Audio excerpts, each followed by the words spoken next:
are very few universal truths in the world. One is, food always tastes better when somebody else is paying for it. Universal truth.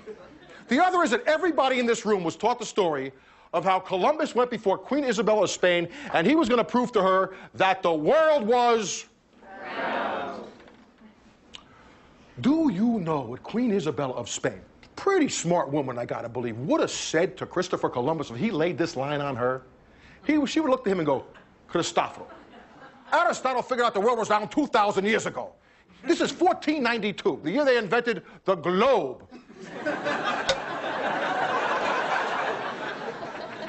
So this world is round story is 100% bullshit.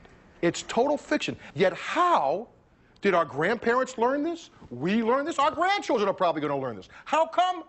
Because history is pop culture. So now, Washington Irving is America's first internationally known author. He has got a worldwide audience. So he wants to write a worldwide bestseller. And what does he come up with? The Life and Voyages of Christopher Columbus. This becomes the biggest hit in American publishing history. Here is where the world is round stories come from. It's not out of fact, it is totally out of his fiction.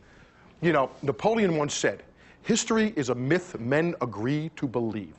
Well, so many people have read this myth that it creates what I like to call the Liberty Valance effect. This is the West, sir.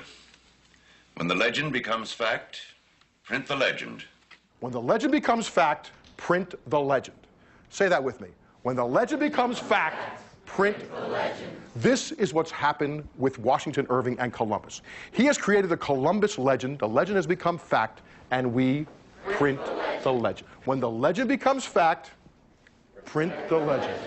So, assume the position that pop culture is history. This world is round story is 100% bullshit. It's total fiction. It's not out of fact, it is totally out of his fiction. Pop culture is history. This world is round story is 100% bullshit. It's total fiction.